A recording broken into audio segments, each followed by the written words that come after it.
All right. This will be the last podcast for me before heading over to Europe for a couple weeks. Pretty excited for that. We'll have kind of a all over the place podcast today, catching up on some stuff from last weekend, previewing this weekend, and we'll have two guests joining us.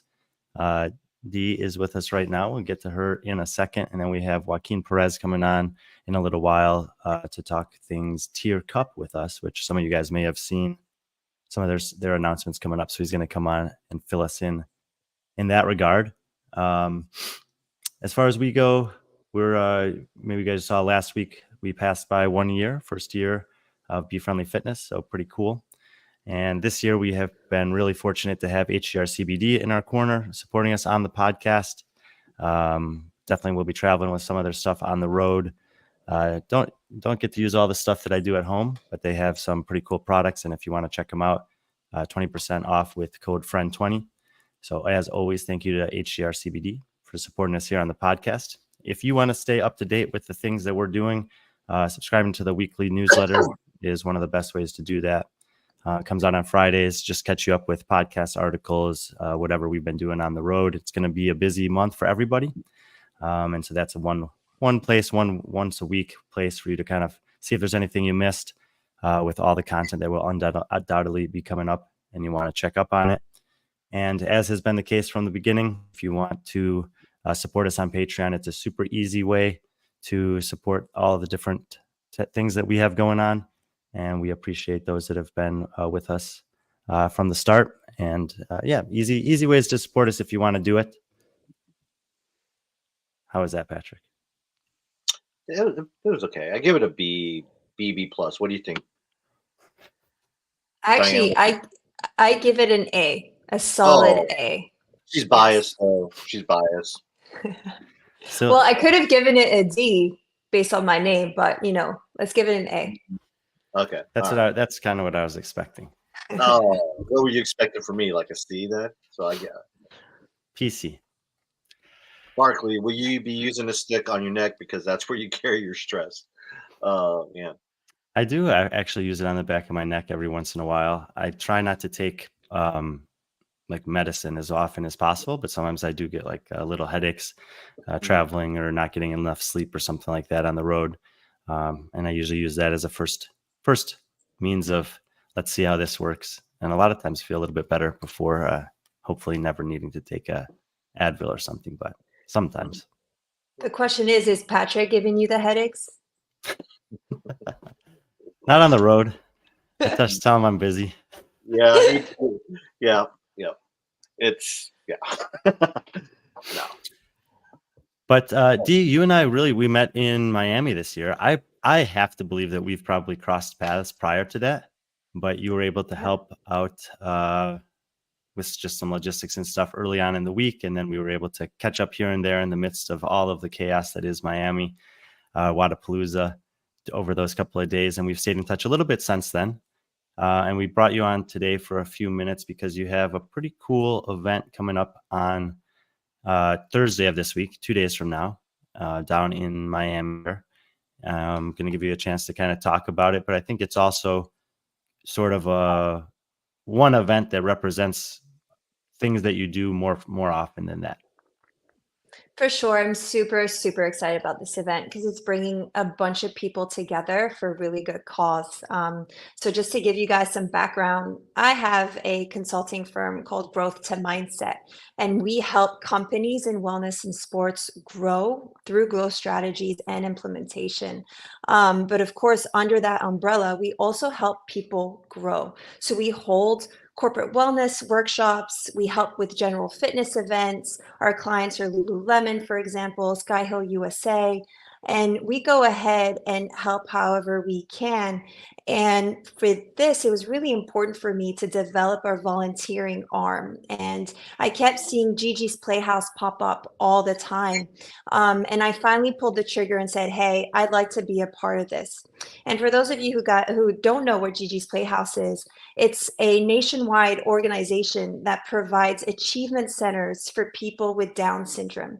So it gives them a place to get together during their week, but also do sports, dance, do any sort of activities. And I met a wonderful man named Chad Sorrentino here in Miami who started coaching them CrossFit.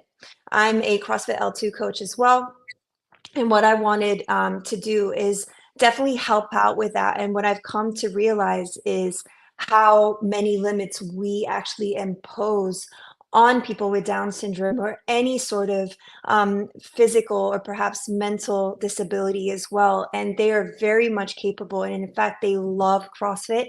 They did 24.1. So I wanted to put an event together to really celebrate what they can do. And thankfully, Peak 360 said yes. Thank you, Guido.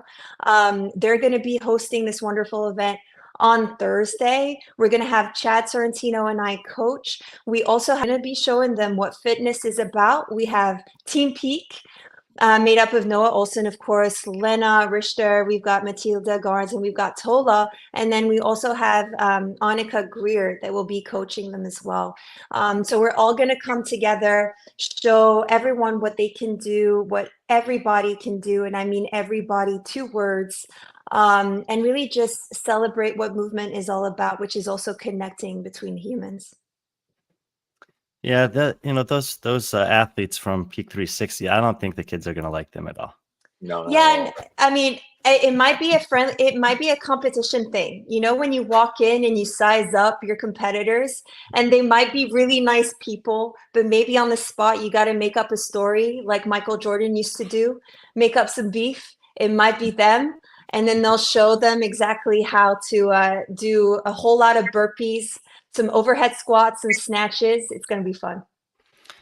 That is pretty cool. The burpees is like, that makes sense to me. Overhead squats and snatching, obviously there's a lot more barrier to entry with those types of movements.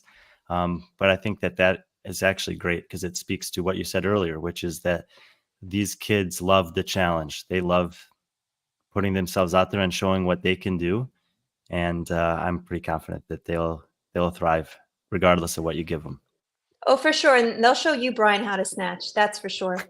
I haven't been snatching a lot recently. I actually kind of feel bad about that. Maybe I'll snatch once before I leave for Greece tomorrow. Good idea. And you have done a couple, I think you've done a couple of podcast episodes with Lena, haven't you? I have, yeah. One specifically, the most recent one. I think we've actually only done one. We talked about her experience as a competitor, just in general, mentally, physically, anything, from nerves and how that actually helps her to perform. My podcast is called the Discussions Podcast. And I like to interview industry leaders, not only in CrossFit, but all over, to definitely talk about how they approach life. Because I definitely do think that everyone's kind of winging it. And the more we share our stories, the more we realize, 1, everyone's winging it. And 2, we can actually learn from each other. So that's the whole premise for the Discussions Podcast. And Lena was wonderful on it. Yeah, she's a great person. She's so wonderful, in fact, that she played disc golf with me when I was in Norway. And the question is, did she beat you? No, there's only been one person through the CrossFit space that's beaten me yet in disc golf. That was Lee Pinkham. But it's a small sample size so far, so we'll see. Okay, let's add to that. Oh, were you? I got to witness it. But why did you not participate? Oh, I did. He just didn't beat me. Oh, no, I'm not good. I'm not good. Yeah. Well, let's make this sample size bigger and let's add some sports. I mean, I challenge you both to a game of basketball. I'll take you both on. I will play you one-on-one in basketball. I just got to keep you. D is about you were like 5'10", aren't you? I'm actually 6 feet. 6 feet tall, man. Yeah. So okay, well, that'll be a challenge. But I've beaten taller people than that in one-on-one basketball. So I don't know, the wingspan. You can probably it's even too big for this screen. I don't know. I might block you. D, do you have an athletic background? I imagine so. Yeah, I played college basketball up in Canada. Played it all throughout high school. Was captain. I mean, it did not prepare me whatsoever for CrossFit. I kind of got into CrossFit in my 30s and wish I had started in my 20s. Maybe it helps a little bit with wall balls, maybe a little bit of explosiveness. But unfortunately, my lats are still underdeveloped. It's a work in progress. Yeah. Is there some way for people who, if they want to be involved or support this event you have going on Thursday, for people to do that?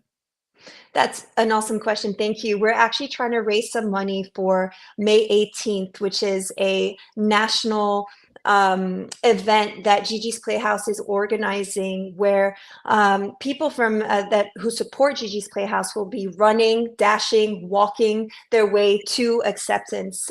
So, of course, if you go on Gigi's Playhouse website, you can go ahead and donate and just sort of help us raise awareness for this beautiful organization and really just support people with Down syndrome. Do you have any like personal connection? Do you have a family member, friend, relative that has Down syndrome that wanted you to get involved with this, or was it something sort of different? It's something sort of different.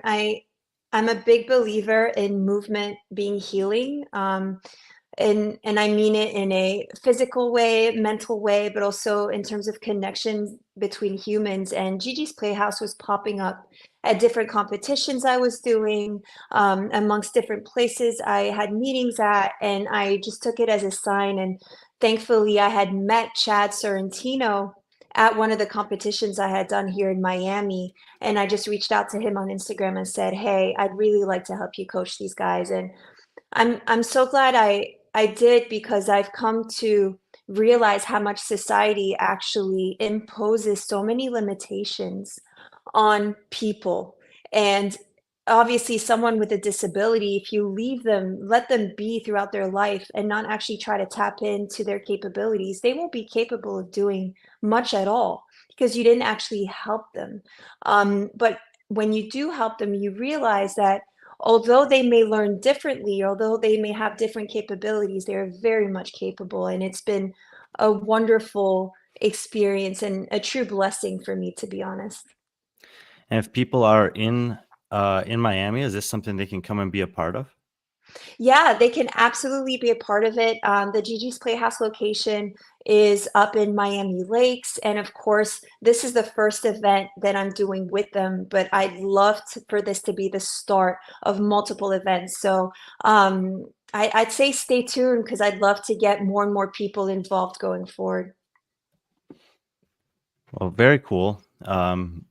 You and I were just talking earlier today about some, all things CrossFit fitness semifinals, and you had mentioned this, and I had seen some stuff on Instagram about it, but obviously you have some great people involved. I don't know Chad personally, but all those athletes that are supporting it, they're going to be so great with the kids. I think it's going to be a fantastic event. Will there be any kind of media or something coming out after the fact that people can check out? Yeah, for sure. So we're going to have a videographer involved, photographer involved. There's going to be a lot of clips out there about how it went down. And I really do hope it's the beginning of something big. Cool. So Growth 2 Mindset, May 9th at Peak 360, 2:30 in the afternoon there. The Peak 360 team is going to be involved. Annika Greer will be over there helping you out. And man, I think that is awesome. Thank you for asking to have the opportunity to talk about it here and expressing so, really very well what kind of your motivation is for being involved and helping these kids realize some of their potential. Thank you. Thanks, Brian. And I will take those kind words into account when I meet you on the basketball court. I'll lay off a little bit.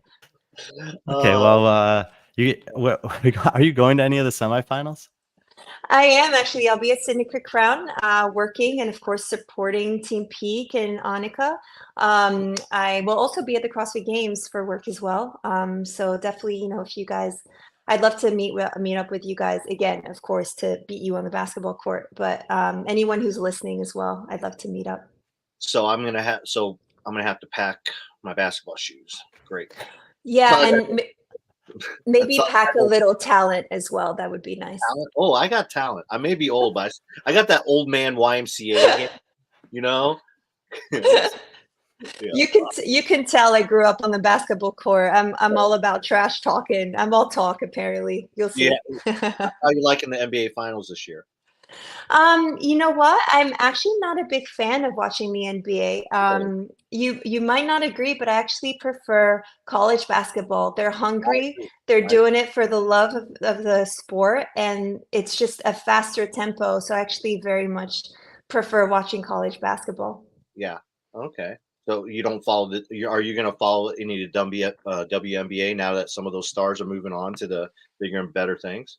For sure. I'm so glad that now with the viewership being up with women's sports, and you're seeing that in football as well. Well, what you guys call soccer. Sorry, I'm French. You're seeing that as well, which is really, really good. And I think it's just the beginning. And I'm even seeing my small nieces play soccer, play basketball, and I'm hoping as they grow up, this is the norm. Yeah. And a couple of friends of mine, they're actually the Cavender twins. I heard they're coming back to Miami. So, Yeah, and are you coming to visit Miami as well? I didn't see you at Wadapalooza. I was there. You were there?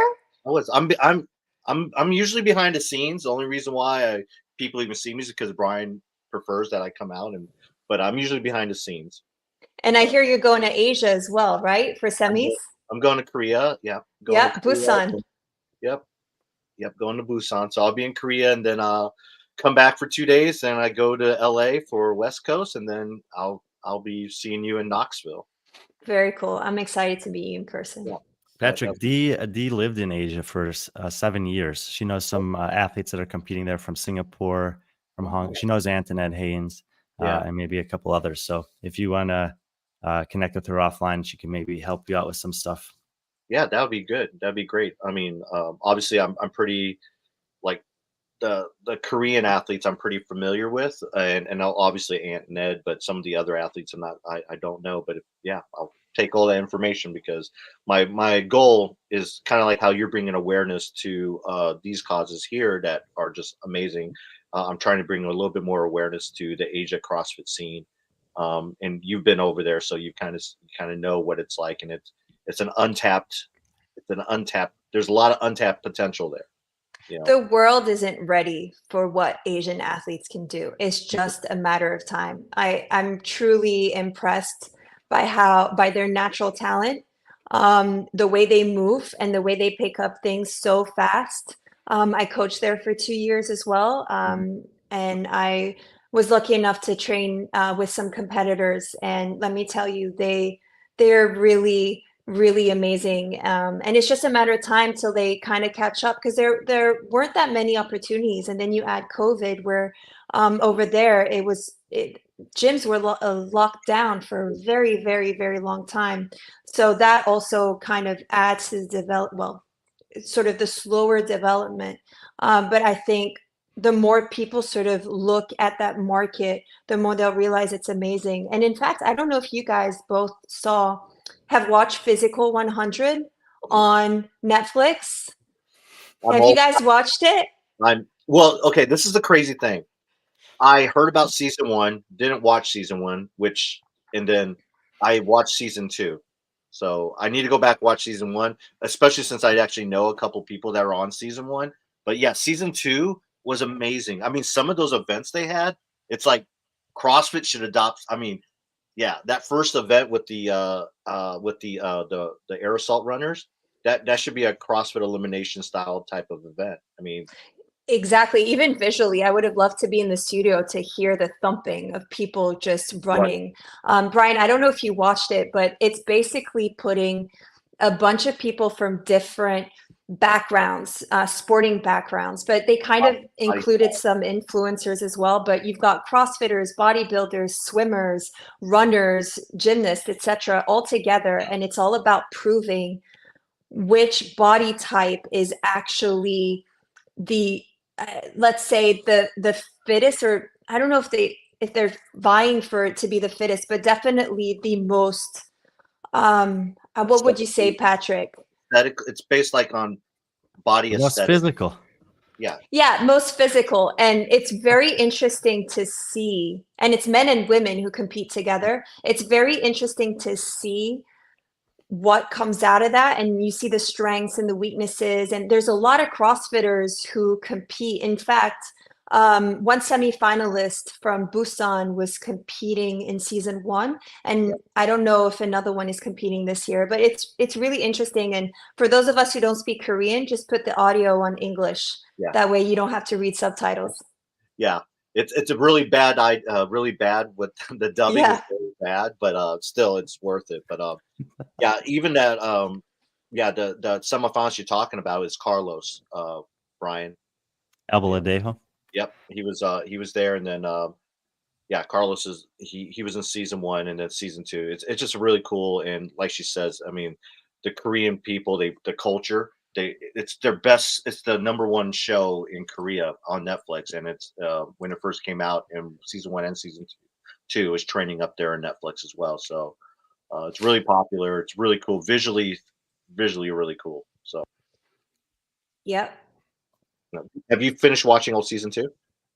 Oh yeah, and I'm not gonna spoil it for anyone. I think it was really good, and I think at the end of the day, like people tend to sort of ignore the Asian market for for a few things, and I always tell my clients, because I give them growth strategies and I help them implement them. And if they're talking to me about expanding internationally, I'm like, yeah, we can talk about Europe, we can talk about the Middle East, etc. But let's also talk about Asia. There's a lot of money there too. There's a lot of interest. Even when it comes to CrossFit competitions, during COVID, all of those were on pause. People are hungry. People are hungry to compete. I did one in Bangkok called the Bangkok Throwdown. I think it's a CrossFit licensed event now as of last year. It was amazing, and the level there was really, really good. It's really worth tapping into. And I'm glad, Patrick, you'll be going there. Maybe Brian, you'll be taking a long flight over soon. Oh yeah, we get some coverage of the Asian CrossFit community this past season, and I've been having some other conversations. But there is a strong presence for sure. I mean, there's a season of CrossFit that exists in China alone that thousands of people participate in, but hardly anyone outside of there knows anything about it. So we're exploring some opportunities to potentially go over there next year and bring some coverage of that too. Very cool. And if you guys need good places to eat in Hong Kong and Singapore, hit me up. Oh, definitely. Oh, the food, the best when I went to Shanghai, some of the best. Have you been to Shanghai? I have, yes. Lucky enough to have been. Yeah, I mean, when I was in Shanghai, some of the best places I found were just in the middle of the back of alleys, just Yep. oh, it was just great. My mom was so proud of me. I'm half Chinese, so my mom was like so proud of me that I got instead of going to like a McDonald's or Starbucks, Yeah. like exploring the city, and such a beautiful city, and the people were just so nice, and yeah. Oh yeah. I mean, when I walk the alleys anywhere in Asia and I saw an old grandma cooking in a restaurant, I'm going in. Yeah, You exactly. know it's good. It's Yeah. made with love. It's Yeah. really, really good. Yeah, Asian food is, I mean, obviously it's very vast. Yeah. But Asian food as a whole is to die for. Yeah. We should probably do a whole podcast on food, Brian, if you'll have me. Let's talk about food. I don't think it'll be the last time we have you on the podcast. No. I sure hope so. Okay, I'm glad my trash talking didn't get me a disinvite. No. We feed off the trash talk. We live off it. Oh, you should have told me. I would have gone all in. That was just the tip of the iceberg. Okay, next time. No. Yeah, definitely next time. I mean, I'm just gonna dunk on you. That's all I'll need to say. Dunk. We're playing on the 8-foot rim. I'm in. I was gonna say we playing on a 4-foot rim. Hey, you are taller than me and Brian. I mean, I'm Probably combined. Oh no, combined? No, not that. I'm not that short. That's enough of the trash talk. Yeah. Thank you so much for coming on. Good luck with everything on Thursday. If you're in Miami, you want to check that out. Otherwise, head over to Gigi's Playhouse or Growth 2 Mindset and give them a follow, give them a like, see what they got going on. She's constantly doing things for people, helping them, like she said, as individually and companies grow and try to find their potential in life. So she's a great person. and doing some really, really cool things. Thank you, guys. I appreciate you very much. Thank you. Have a great day. Thank you, you too. Bye, guys. Bye. Share your personal information now, Patrick. I know. Let's see. I think I'm going from here to LA. I don't know. Actually, I have no idea what my flight to Korea is. I just know on the way back, Brian, usually I'm pretty good at scheduling flights and stuff like that. I scheduled it wrong on the way back. I should have just stayed on the West Coast, but I'll have 2 days where I can just kind of hang out with the dogs and sleep in my own bed and collect my mail. So, but that was great. Also, I'll put in the description of this. I put it up in the chat as well. The site to donate. If you can't make it to the event, if you wanted to donate to GDs, it's in there, and I'll put it in the description in the show. So yeah. But well, we have someone coming on in probably roughly like 3 minutes, but we can go ahead and talk. Nope, 33 minutes. 33 minutes. Oh, so 1:30. He got delayed. He just texted me. Oh, okay. All right. Well, you know what we can talk about instead? We can talk about Athens Throwdown. Well, actually, you want to recap or preview? You're the boss. I'm not the boss, but we'll do a preview first. Let's talk about Athens Throwdown. That's where you're off to next. The World Tour is resuming. Well, it actually did. It's been going on, but we have the World Tour continuing overseas. So another stamp on the passport. So we put up this morning. We put up the Athens Throwdown. By the way, that's a sick shot, dude. I love making the graphics for these just because I can find some type of image regarding that place or location you're going to, and then the athletes. But what is the Athens Throwdown? Athens Throwdown is a pretty big competition in Europe. There are actually this is the first big competition that the Jukic brothers ever participated in when they were getting their starts in like 2018, 19, in terms of competing. I mean, I think some people know that Lazar actually qualified for the games in 2019 and turned down an invite because he didn't think he was ready yet. But he was already competing in competitions like this. They would, basically go over there and just want to test themselves, see where they were at against kind of local competition, and then go back, refine their skills. And, obviously that's kind of propelled them into some of the biggest stages of the world, competing in between the two of them in Dubai and Madrid, and never Wodapalooza yet, but I actually think Lazar might go this year. Rogue, and of course at the games, they've both been to the games at least once. Lazar many times now, and these are the competitions that when I switched from coaching full time to covering CrossFit full time that I wanted to try to get involved with. So Josie Astula is going to be there, and he and I have been working at some competitions together in that part of the world, Spain, Turkey. We'll be together this weekend as well. But I met some of the competition organizers at Fall Series Throwdown in Italy. Between Italy, Greece, Turkey, these countries they're not too far away, Serbia, from each other. So a lot of the best athletes from those countries will kind of make the rounds and compete against each other at a couple different competitions like this every year. In total, there will be almost 1,300 athletes competing this weekend in Greece. And the stadium, I can't ever remember. It's called the Euro Olympic Sports Hall. So this is an old stadium from the 2004 Olympics that was used.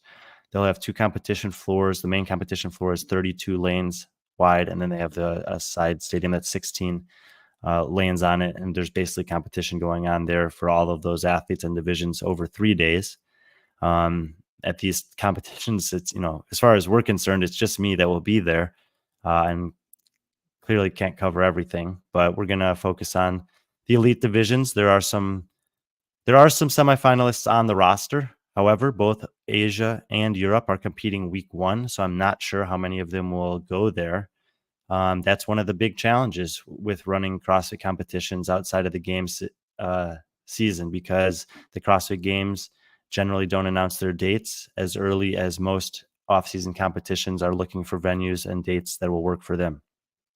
So I will see if they show up. We'll go through the athletes that are currently on their roster. I tried to get confirmation from athletes and the competition, and wasn't able to get all of that information or some conflicting. So we're kind of just rolling with what is currently on their website. And their website is actually, they're a very, very well organized event. I've been pretty impressed with all levels of communication from them. And then if you go to it, Piece of Game, PIECE of Game is the website where they're doing their competition scoring at. But if you go there, any athlete in any division, you can already click on their name and you can see what competition floor and what workout and what time and what lane that they're doing the events that are on the first day of competition. There's some reseeding for the other days, but like the fact that that's already published and known is one of the things that was one of our lessons coming out of last year's world tour is make that stuff available. If you're trying to watch a baseball game this weekend, you can already go and look and you can see all of the baseball games, what time they're happening, which teams are playing, and where you can watch them. And that's because people will plan their days based around the things that they want to watch. And similarly, if you're competing in a competition, if your buddies competing, whatever, if you're just like, oh yeah, Athens Throwdown is going on from Friday to Sunday from 7 p.m. to 9 p.m. each day. You're like, great. When is the intermediate men's teams of 2 competing? It's sometime they're on Friday, Saturday, and Sunday. It's like, no one, you've just lost people. So they're making it easy to follow along, easy to plan your day. Obviously, there's a lot of different people traveling into this competition, as there always is in that part of the world. There'll be dozens of different countries represented, and those people can, I always tell athletes this: if you have the opportunity to travel to compete, take advantage of the fact that you're traveling to compete. It's a historic place. There's stuff to see. There's things to do. With 1,300 athletes, you're not competing 6 times in a day. There's just too many people to run through, which means they can already look and see when they're competing. They can plan their day around that. If they want to go out to eat, if they want to go visit the Parthenon, if they want to do a tour of the city, they can work that into their schedule. And the organizers make that possible by being prepared and ahead of time. If this whole CrossFit thing is just an excuse for Brian to travel, respect, I support it. I don't mind the travel, but I mean, it is like, sometimes it's pretty tough. Going from Greece to France, no problem. Going from France to Carson, we'll see how the body holds up in a pretty short turnaround. Yeah. I mean, yeah, and I'm going from Busan to, well, not to, yeah, my body's still going to be adjusting because I'm actually, again, I should have stopped and stayed in LA since I have to stop in LA, but yeah, so that's, I mean, yeah, the travel's nice, but there's some cost to it, and then I did see this comment here from Sarah Cooper. So maybe Paige, I'm assuming she's referring to Paige Powers, will get out to some this year now. But for all these athletes that have missed making it to the semifinals, and we'll reiterate, we knew that was going to happen. We didn't know why or who or how. There's going to be another group of athletes that misses making the CrossFit Games, and they will be looking for competitions to compete at. Competition organizers have to make these decisions, especially as you see the games becoming more and more limiting in terms of the opportunities, less qualifiers in the big regions than ever before, less teams competing at the CrossFit Games than previous years. And I'm talking about at the kind of open level. Obviously, there's more opportunity for masters to compete in the game season this year if they want to, with more qualifying spots for those events. But competitions have to make this choice. So Athens Throwdown, similarly to Monster Games, they have qualifier, and if you don't participate in the qualifier, you can't participate in the finals. I know that there are athletes in Europe that actually reached out to Athens Throwdown because they have a good prize purse, a good reputation, a well-run organization, and these athletes missed making it to the semis and were looking for places to compete. And Athens Throwdown said, if you didn't do our qualifier, you can't come. And in part, they're saying that because of the level of organization. They've already prepared in all the ways that I just was telling you about for the 1,300 athletes that are coming. So to enter in new variables to the equation late can be challenging. But once again, it goes back to this bigger concept that we're all a part of.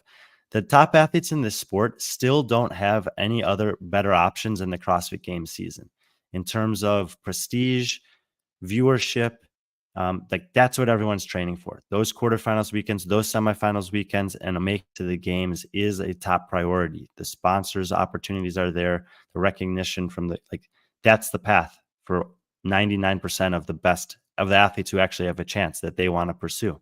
Maybe at some point there'll be something more appealing to them, but there isn't. And that system, we don't know the schedule for next year, and we won't know it until next year. I mean, that's just the way that it is. If they change, that'd be great, but they haven't changed so far. And so competitions are always left in this difficult spot. Athens Throwdowns had no idea that Europe and Asia, who is basically their entire demographic of competitors, would be on week one of semifinals. They also didn't know that so many high-level athletes in Europe would miss the semifinal and be looking for places to compete so soon. Now that those things have happened this year, maybe they reevaluate for next year, but maybe they don't, and they just continue to run it the way that it is. But those athletes are absolutely looking for places to compete. In fact, I just saw David Sharonki got announced as competing in the Belgrade Games in September, and I can almost guarantee you that was a fallout of not making the semifinals. If he had made the semifinals, the Belgrade Games wouldn't have gotten him as an athlete, at least not this early in the calendar year. And I do know that Sarah, that Paige and other athletes in North America and in Europe are actively looking for competitions to compete at. So if you're a competition out there that does have the opportunity for that, there are clearly things that are going to be appealing to those athletes on the financial end, whether it's the ability to maybe cover some of their travel or the opportunity for a good prize purse. They will want to know that the organization is well ran and organized, and is going to have some, challenging but appropriate programming. In many ways, the competitions that we're working with, that's what I'm trying to tell them, so that if athletes reach out to me, I can say with confidence, yeah, that competition is going to be well programmed. I've actually already seen the programming. I've been talking to them. They run on time, these sorts of things.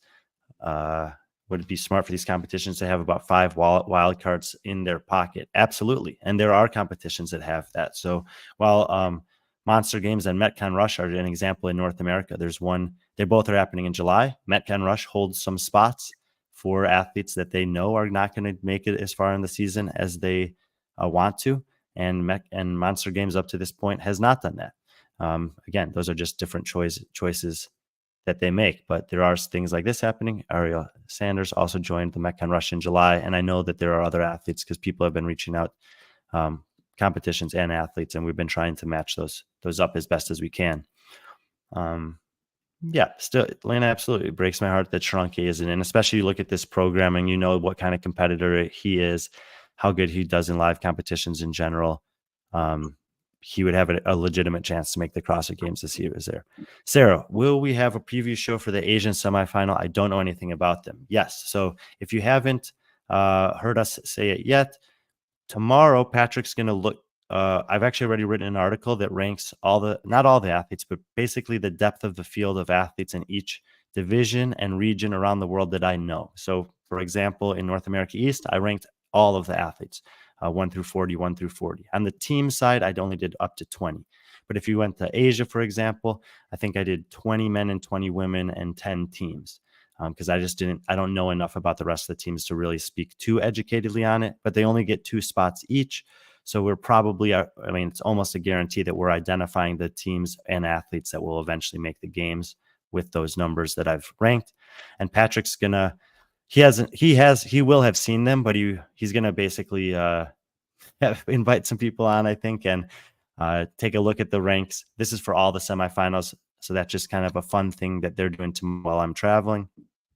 And then each Tuesday after that, we will go in depth. I'll be on the show to go in depth about my picks and why I picked them for each of the semis that are coming up. So I think it's on the 14th, the 21st, and the 28th are the Tuesdays, 1 p.m. Eastern. The first one will just be focusing on Europe and Asia because those are the only 2 semis happening that weekend. The next one will focus on Oceania and the West. And then the last week will focus on the last 3. So that's the plan in terms of previewing those.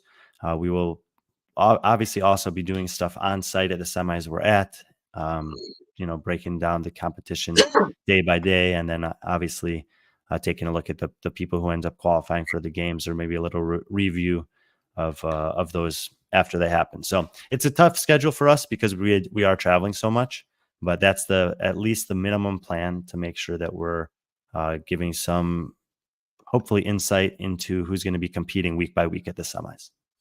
Yeah, and there will be obviously a lot of content coming out while we're at those semis as well. So, um, so looking forward to that. So, All right, back to Athens. Athens. Yeah, back to Athens. So you hit the where, the when, the who, over 1,200 athletes in 20 divisions. And you mentioned the prize purse again, 8,000, 3,000, 1,500 euros. Um, we've seen in the past where especially Freyova has been kind of leading the way in this, where they do a lot of these off-season competitions prior to semifinals or the games. To one, it keeps them, I guess, competition ready, and two, the payout. The payouts come a long way when it comes to paying. Obviously, traveling from Europe to the U.S. is it's a extra cost that us in the U.S. probably we take for granted, but for the Europeans and some of these other people traveling across the country, they incur a lot of costs that they either have to lean on sponsors or t-shirt sales or just donations and stuff like that. But to go to an event like this, win 8,000 euros, I mean, that pays for your flight and probably most of your your hotel that week of the game. So there's a lot of benefit in that. And that's why you see some of these athletes and these notable athletes. And we'll move to these notable athletes, starting with the men. I don't know if you mentioned this before, but Luca kind of leads the charge in this. He's a familiar name when it comes to Athens Throwdown, but I guess you think that it's something that might not happen. Yeah, I don't think Luca's competing. When I speak to Luca quite frequently, this is one of several competitions that he was hoping to defend his title at this year. But bigger picture than that for him is getting back to the CrossFit Games. He qualified in 2021 through an online semifinal and got to compete there with his brother. And he's been hitting the competition circuit very hard since then, but has been unable to get a ticket back to the games. He was really sick last year at the semis, actually, and so he didn't get a great opportunity there. And I think he's just trying to set himself up the best that he can for what will be, man, that European semifinal is going to be brutal on the men's side, dude. It is so stacked. But yeah, I think he's going to focus on that. We'll maybe put a pause on the Athens Throwdown. Yeah, because we do have our second guest of the day who has showed up here, Joaquin Perez. What's up, Joaquin? You're muted right now. I don't know if there you go. Not muted anymore. No. Great to see you, man. Thank you for doing this. Great seeing you guys. I'm glad that you're inviting me. Grateful for this opportunity to talk about what's going on with WASA. So excited. Yeah. So if you don't know, Joaquin Perez, he's got listed there, competition director. He is competition director for Loud and Live and the Wadapalooza events. Have worked with him in many capacities over the last several years. And she's just continued to kind of elevate within that organization. And as a person, an organizer, a programmer over the years, it's been cool to see him grow. And now there's been some information starting to kind of trickle out with regards to the newest part of that Loud and Live Wadapalooza campaign, the Tier Cup, that's coming up in Southern California this September. Correct. So that's why we brought him on. And so far there's been, I think, probably little information compared to what will eventually need to be known, but the attention that it's been getting is pretty, I would say, notable.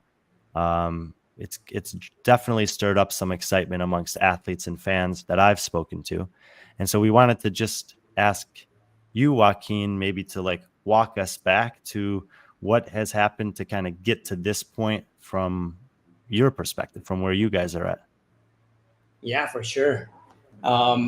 First of all, I think it is what you're saying is correct. People are getting pretty excited about this. I've been hearing and reading stuff, and I think people are responding pretty well to this new format. I don't know if it's completely new or it's a mix of stuff that we have been learning from other competitions and other events that have been held around the world. But what definitely I think it is something that we want to do for a long time. I think our sport is changing. Our sport is growing different ways. We are seeing a lot of stuff that is mixing with what we do, like the fitness races and all that stuff. Like stuff like that is new to us. But I think people is getting excited about trying new things and new ways to do our sport and mixing it with a lot of other things. So I think this idea, we were being pitching this idea for a long time between Dylan, myself, and some other members of the crew. And I don't want to take credit of this. I think Dylan was the mastermind behind this. You can take credit. You can take credit. Dylan's not here. Dylan gets enough credit, and he's not here. Dylan gets enough credit. So 5%. This is your great idea. Go with it. This is my great idea to the world. Yep. No, I think this came up with the necessity of bringing to the people something different. To show them the athletes, the capacity of the athletes in different ways. And we had several ideas, and we ended up doing it this way because I think this is the way that we're going to showcase the capacity of the athletes in the most, I think is the best way to do it for us, at least. And I mean, this is the first time we're doing it, so definitely it's a test still for us.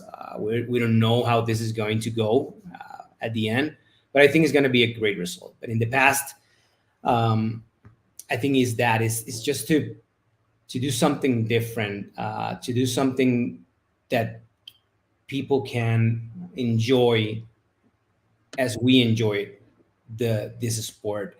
I think Wodapalooza is per se something very different, very unique than other competitions because, first of all, it's an event that is going to give people something different, like having fun, rather than only compete because you want to win. And it's very inclusive for everybody. So it's, of course, has some challenges, which is it's an event that is outdoors. So sometimes we have little issues with that, but it's Miami, so you have to be outdoors. Now it's California too. So you're gonna find out sooner than later when this is going to be, but you will have a pretty good idea where this is going to be. So because it's California. So yeah, we wanted people to experience the same as we give them in Miami, but with this, with a cup, with something that is going to start with North America versus the world as the process. And yeah, it's just that to do something different for the crowd and also for the athletes to have fun. When does the first time that you guys started talking about doing something like this in Southern California? I think we have been talking about this for years, man. I think probably during the pandemic, a lot of us had a lot of time to think. So I think it was.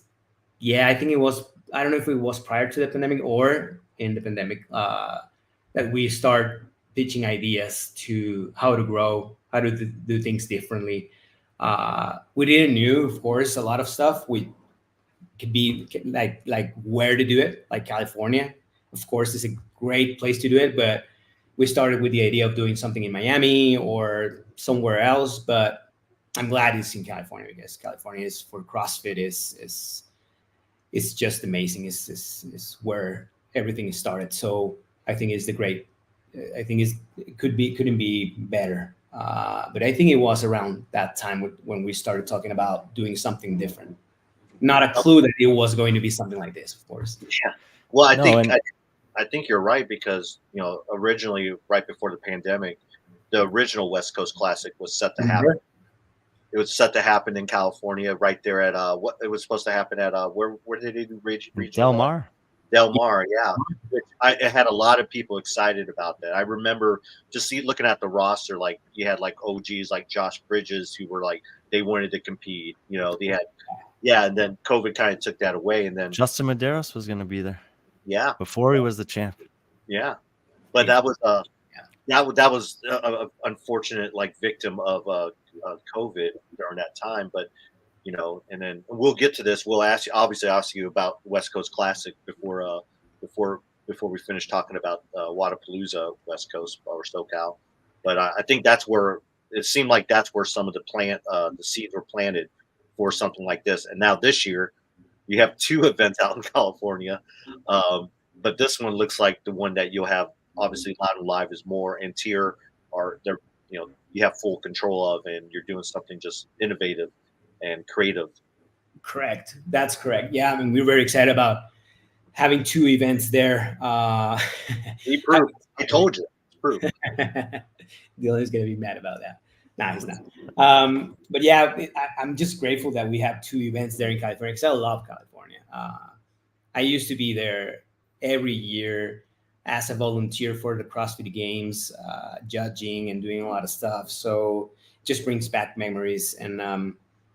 And yeah, just before the pandemic, everything was shut down, and it was just such a bummer because I don't remember exactly, but I think it was like we kept it to the last minute. Like we were going to California like 2 weeks prior to when everything was shut. Like I was excited, and then we received this call from Matt O'Keefe at that time, and he said, "Well, we're not coming." So. And then 2 years later, but it was, I think coming back to California and just catching up with that idea is just amazing that we are going to be having this event there because it is amazing. It is amazing to go back to California. It is amazing. And very excited about that. So obviously you guys have started putting out some information with regards to the TYR Cup, North America versus the world. But, we know that the process to get to this point is a lot of probably conversations, brainstorming, scrapping ideas. How many iterations of different things did you guys talk about before landing on this format? Ooh, a lot. The format on this shape or form that is right now, I guess it was kind of the idea, and I want to go back a little bit more. For WASA we do something that is the LATAM Cup. I think you know that this past WASA was the first time, and I think that was kind of a rehearsal of what was on our mind, just to be more inclusive with people that doesn't have the opportunity to get to podium very often and to compete in between the same capacities and compete in between the same regions and all that stuff. So I think that was one idea, and then we started like molding the other ideas, but we had a bunch of conversations about how the format was going to be, and I don't think we can claim, and I think Dylan thinks the same way. I don't think we can claim that this is the format, the perfect format. I don't know. We don't know because it hasn't happened yet.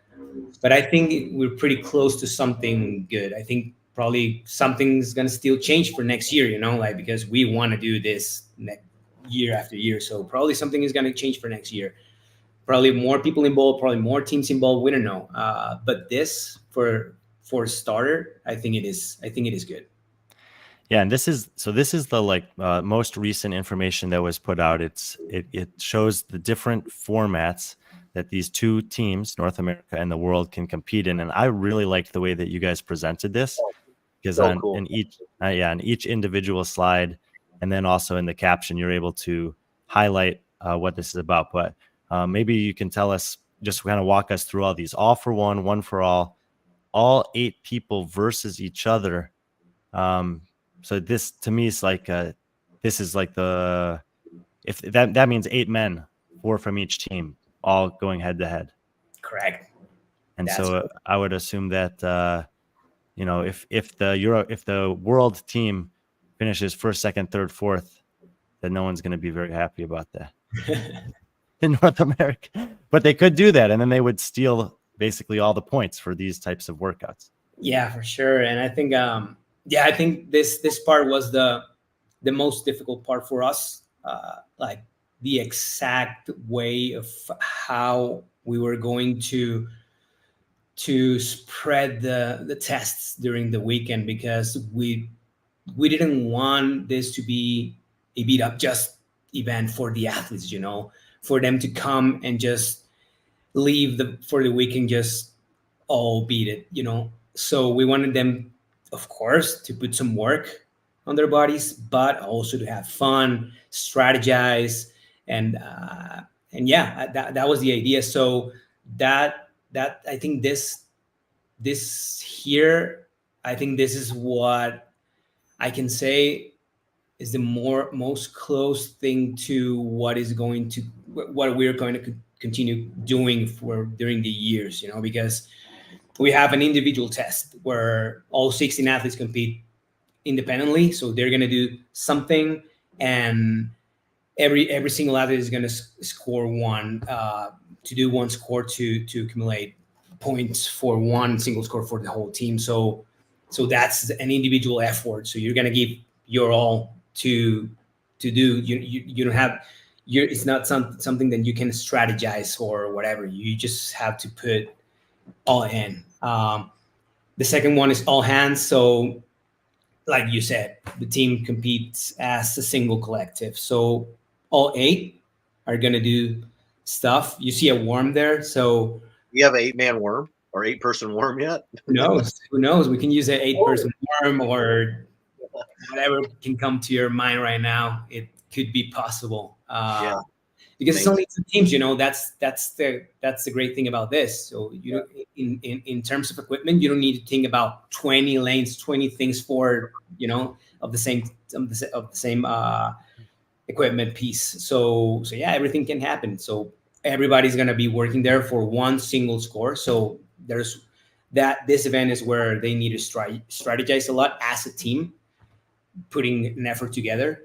Then the spotlight, I think this idea was great, because the spotlight is something that in between the team, they need to choose one athlete that glance at something, weightlifting, gymnastics, or a monostructural test. So you need to pick one male and one female that are very good at one of those things and put them to work. So again, strategizing, not working at the same time, but strategizing pre-event to know who is going where. And because that thing is going to come in the day in between some other events. So what happens if that athlete that is very good at weightlifting needs to do another event and another event the same day, like, should I put him there or her there? So that type of thing is where they're going to need to think about. And then I really like these next 2, the way that you guys are like borrowing from other things that people are familiar with. Yeah, exactly. So because it is still Wadapalooza, we needed to put something that represented us. So this is a format of a Miami team event, 3 males, 3 females competing against each other. So this is something that you need to think about too as a team. Like, who are going to be those 3 that are gonna be doing this event? Is that guy or girl from the gymnastics test or the monostructural test going to go again? So it's up to the team. Then we needed to put something, of course, of our sport, CrossFit Games style team. So that's 2 males and 2 females competing against each other, which is going to be super, super fun, because I cannot talk about the workouts yet, but it's going to be difficult because it is a CrossFit game test. So I think it's going to be super fun.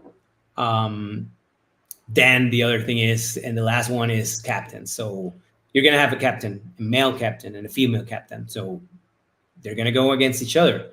So that reminds me a lot of this Netflix show, The 100. What was the name of this show? Physical 100. Yeah, something like Right. that. It's not quite the same, but it is. You need to jump on board, man. You're the captain. You need to go. No matter what is the test, you need to do it because you're the leader. So, and that's going to be known prior to everything. So you have to choose first your captains and then know the workout. So you're there for that. It actually reminds me of something from when I was going to overnight camp as a kid, and we would have a big relay. There were 4 teams at the camp, and we had a big relay. And no matter what, at the very end of the relay, the captain had the final task. Yeah, he like brings it home for the team. So that kind of a feeling resonates with me from my childhood. Yeah, it's gonna be fun. That part is gonna be super fun to watch. I know there's things that are going to be coming out with regards to the Tier Cup and answering some of these questions. I know Patrick might have 1 or 2 questions for you. If we ask you anything that you can't say, just tell us. Yeah. Okay. Tell us to shut the fuck up and just move on. Okay, perfect.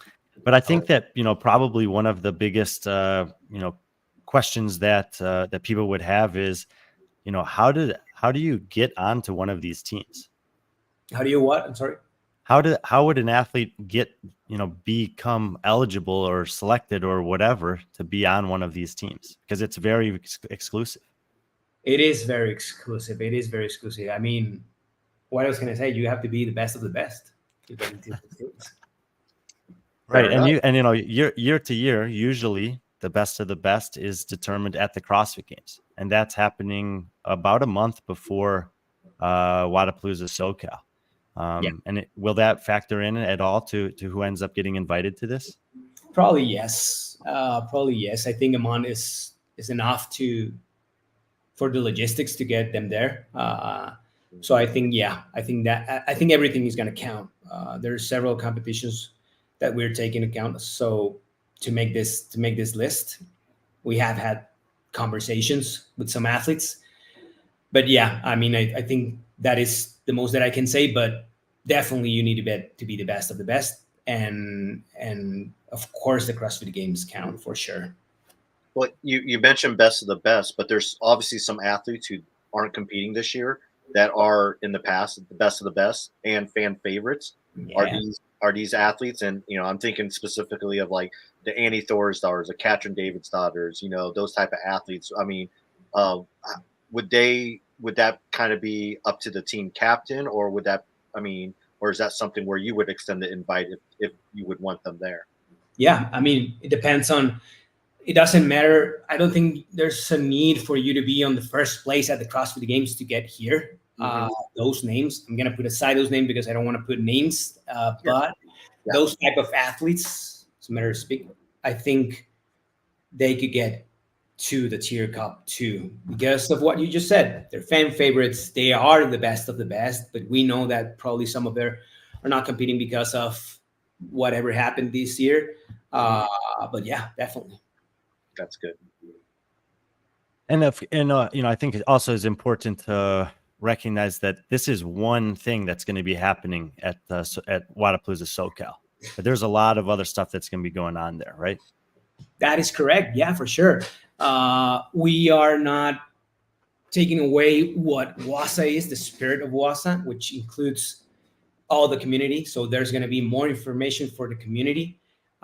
There's going to be, of course, vendors, festival, all this fun stuff that you are used to watch and experience at WASA is going to be the same. It's nothing that is going to be. This is not going to be stiff. So it's not going to be just black and white and just North America versus the world and that's it. You're going to have much more fun around this, and it's still going to be very inclusive for everyone. Even me, if I want to, throw on the grips and knee sleeves. Even you, bro. Even me. So I mean, so what Brian said is there going to be like a version of the gauntlet for the for California as well? Yeah, for sure. We're going to have the gauntlet. We're going to have a lot of stuff for people that is wanting to come and experience the Wasa style life. So yeah, definitely we're gonna have things that involves the community in general, for sure. That's something that, I mean, this event, I know that sounds very exclusive for the North America, the world, the best of the best, but this is thinking about the community having fun, so we cannot exclude them. So they're gonna be involved in some way for this event too, that is going to be coming up in the next couple of days, for sure, that information. Yeah, that was the thing. Obviously, you guys, I know from working with you guys, you plan out all this stuff, but I'm assuming there's going to be some more information trickling out here shortly. That is correct. All the information started, and it's just going to continue flowing during this next couple of weeks. That's good. I believe this is going on year 3 with your partnership with TYR. With TYR, how in this process, how much feedback, or how much do you how much are they involved when you come up with events like this, and do they have like a team that helps you out with this as well, especially when it comes to logistics? Because we all know, it's like, I mean, we know that the Loud and Live team is a very talented but small team.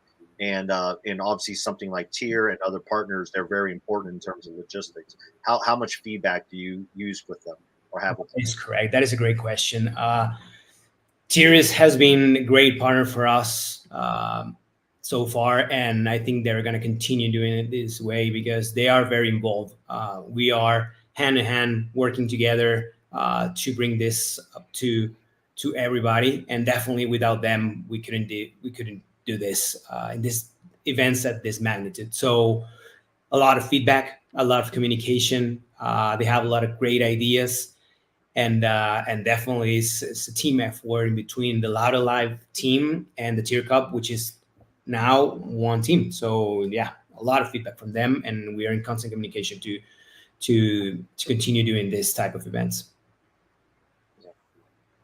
When it comes to the designation of the world, there's been some gray area in terms of the CrossFit Games season with that. So, for example, Roman Krennikov and Tia-Claire Toomey, who are amongst the best of the best, they're competing in North America East this year.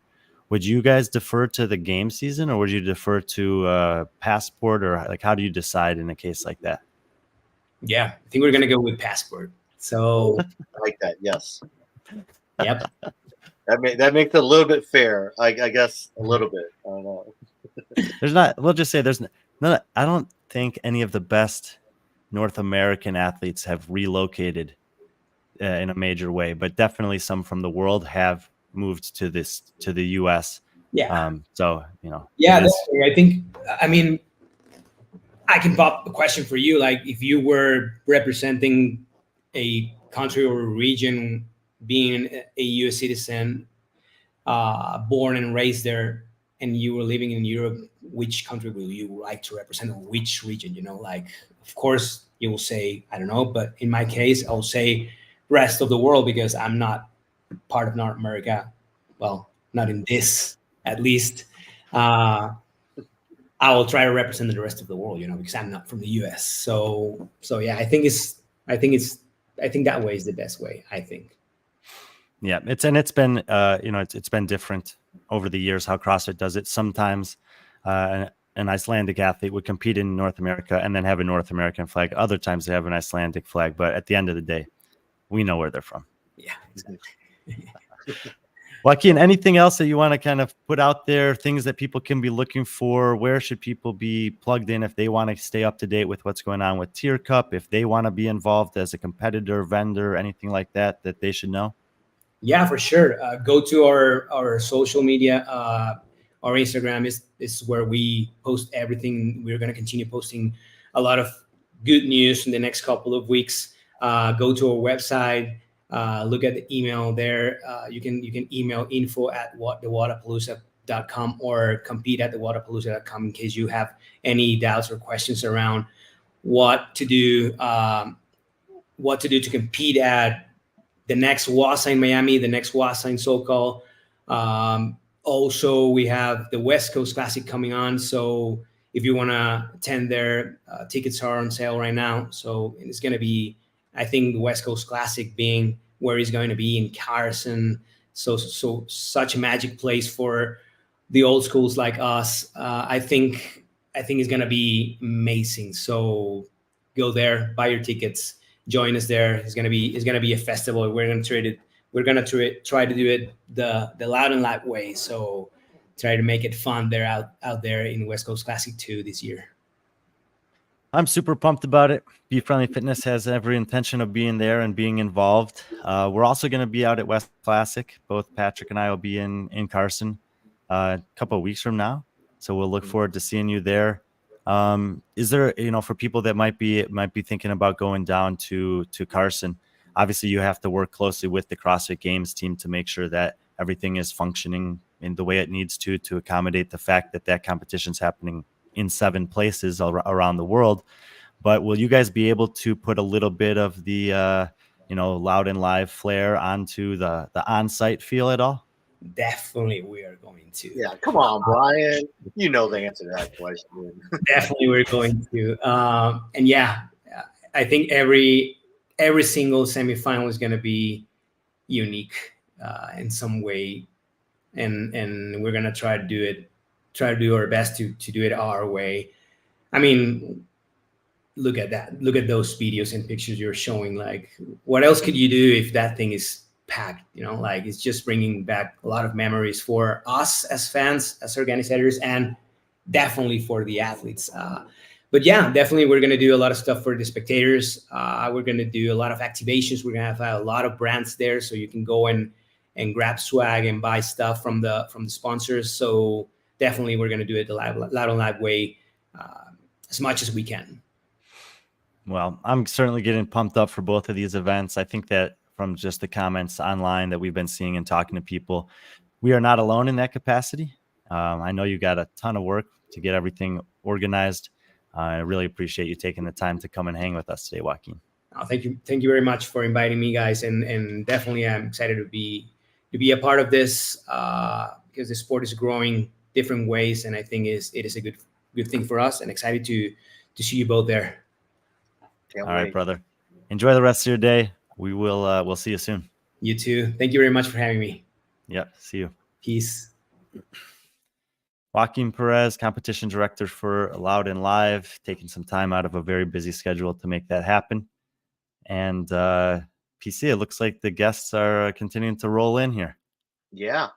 Yep. For people that don't know who this guy is, this is Matt B. Davis. If you are a person that follows High Rocks or anything that has to do with OCR, this is the guy. He's basically the Brian friend of, OCR, High Rocks, just fitness, and when it comes to racing. So Matt, I don't know, that was probably a terrible introduction. Who are you? I thought I was pretty good. Okay. I used to tell people I was kind of like the Armin. But there's no more Armin, and I'm not nearly as nerdy as Brian. We have a guy named Jack Bauer, who is like the Brian equivalent, who digs deep on the data and will pull up great information, but also information nobody cares about. Yeah. But maybe prior to any of that, you had a different role. This guy thinks you might have he's seen you as an extra on The Sopranos back in the day. Well, I am Jewish. I sometimes have the Jew fro, but I've been mistaken as Italian and or Spanish and or anything ethnic because WASPs don't know anything. Yeah, and I think, by the way, Armin was kind of like the perfect middle ground between me and Hiller. Yeah, I think so too. Listen, I've said it many times to PC there. I don't know why Armin never got the level that Hiller got, and if it could be timing, but if the lesson is it's because only really, really bad news gets to the top, then that's just sad. And I know we're probably not here to litigate that, but Armin was Hiller before Hiller. I feel like he was doing, the people's work. Here's what I see. Here's what's wrong, with a slightly less trolly, slightly less clickbaity vibe. RIP Armin's content. I always hope one day he comes back.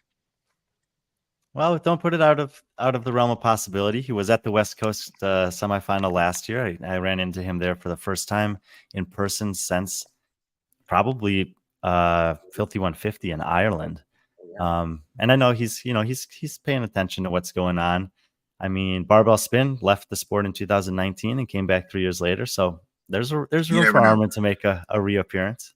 Right. And also I really hate to do the lame ass podcast from my car. I'm usually at a co-working spot, but I happen to take my daughter to school late, so now I'm at a Starbucks, but there was no way I was going to turn down an opportunity to be a friend on the show. So I'm saying, well, I mean, you're a friend of the week. Well, and I will be repaying the favor in June. Did you see that? Yeah, I sent you a link, like, I don't know how long ago. You might have set the record for longest to actually respond. I got a notification like, oh, Brian's coming on the show. Oh yeah, I asked him in February. Cool, glad he's gonna come on. In June. God, it's fucking hot, by the way, sitting in my car. Well, the reason why we brought you on, Matt, is one, I mean, when it comes to high rocks, that's something we're kind of dipping into. But high rocks, we've talked about this personally. At some point, the worlds are going to have to converge, where CrossFit and high rocks are going to converge at some point. And we saw a little bit of that with Miriam, not with Miriam, but more recently, we are seeing the opposite, where CrossFitters coming crossing over the high rocks. Especially, I mean, you mentioned Christy Aramo, but she retired from CrossFit. She's an endurance athlete. We saw that with Mal O'Brien kind of trying it out in the team competition. But more recently, Sydney Wells made an announcement that she's gonna throw her hat in the ring and actually qualify for the try to qualify for the championship. Yeah, so there's this debate, by the way, that like, oh well, Miriam was already a CrossFitter. High Rocks is so new that like nobody is a High Rocks athlete first and foremost. Anyway, True. Everyone comes from something. Unless you're German. Right. But even most of those guys were probably triathletes or something. Mm-hmm. Jake, who's also wrong about my heritage, is also wrong about Sam Briggs, who finished last in the competition she was involved in a few years ago. But listen, it's very exciting that it was, especially comes from the OCR side, where I've been like begging for relevancy to this weird sport where we run in the mud and we run in the woods, and there's amazing athletes, but we never get any respect. And with hybrid sports and these competitions, which are almost CrossFit comps, but not quite, we're kind of creating our own thing over here. And so I'm excited that Sydney's coming over. And one of my co-hosts, Anthony, said, well, I don't want our sport to be the one that these athletes come to when they get knocked out. We don't want to be the NIT tournament of the sport. And I'm like, I'm fine with it, because we want her to come over. I would love for her to make the world champs. She would get her butt handed to her in the world champs, because the women who are at the top are so far above most of the women, like 3 through 10 anyway. So if she somehow snuck in there, it would be awesome. You guys would be talking about it. Everyone would be talking about it. Then she get her ass handed to her in the finals. And then maybe that might inspire her to do more, or for other people to do more when she tries to go back to make her game season. Yeah, she does not quite, I think, have the speed. She's fast for a CrossFitter, but not fast enough to beat the top women in our sport yet. Well, isn't Miriam? Was she just?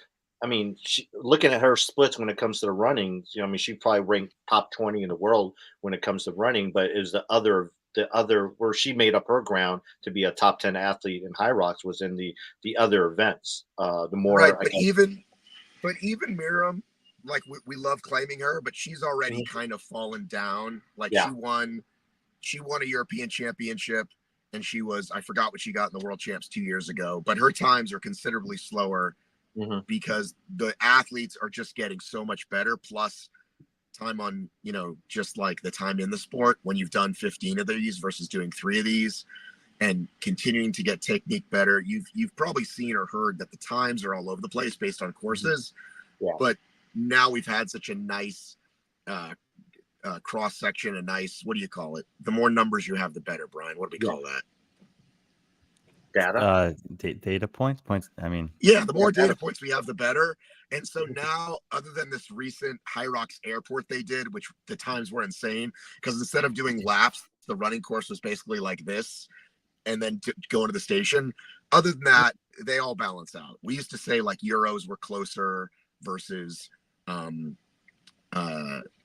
American courses, but now they're all about the same, minus that recent crazy German airport course.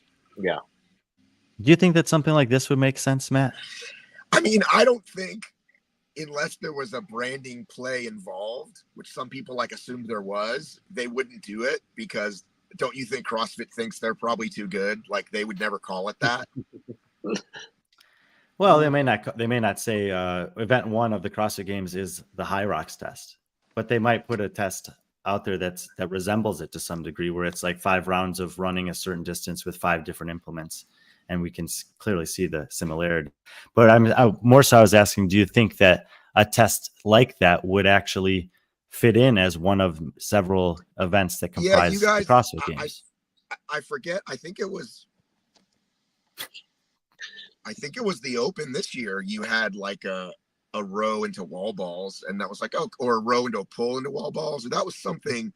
There was a pull recently that was very High Roxy. But again, the whole point of hybrid fitness, for those watching, is the idea of you moving your body in space, testing all these different modalities. But hey, we don't want to do complex lifts. We don't want to do gymnastics. There's nothing wrong with those things. And great if you're good at those things, but it's intimidating to a lot of people. And people have said to me, like, Matt, I can't tell you the last time we programmed handstand walks in our CrossFit box, so that's silly. But I think you guys just understand what we talked about. It's funny enough, yesterday on our show was this concept of like, what is hybrid, and how is it hybrid and not CrossFit? And we were talking about this concept of like the neighbor test. Like if I asked my neighbor to lift something heavy over his head or push something, he could probably do it. If I asked him to snatch something, he might not be able to, right? Like, can you go push this thing? Can you jump over this thing? Like, that's hybrid, right? Like, my neighbor knows what you're talking about. And of course, there's better form and you can get better, but I could even stick my neighbor on a rower and he'd figure it out, right? Correct. Low barrier to entry. Mm-hmm. Yeah. And so that's the whole thing, is how can I compete in my gym without complex lift, without gymnastics? And that's hybrid. And that's why I think you will see people come over who are already fast, quote unquote, fast CrossFitters, or folks that just, maybe they don't want to see how heavy they can lift anymore. My understanding is, as your sport gets better and better, the lifting is getting heavier and heavier, and some people are leaving for that reason. Is that true, or is that just one guy told me that? Yes and no. I mean, there have been athletes over the Matt Fraser is a classic example of this, because he was so good at weightlifting prior to even knowing what CrossFit was. But he knew it's that. For pussies. Sorry, Jake. Jake, you're amazing. Yes, it's for pussies like myself. Go ahead. Welcome to our crowd. Well, come on. It's fucking YouTube. What do you expect? But go ahead. And thank you for showing my feed, my beautiful feed. But go ahead. And at some point, Fraser just realized, he's like, I don't need to snatch 315 pounds. I don't need to snatch 300 pounds. I'm strong enough at this movement that the field's not going to pass me by. And so you could, on the one end, you could get strong enough at Olympic lifting or just in general in the sport of CrossFit that it's like, then you can kind of just buy your time while the field attempts to catch up.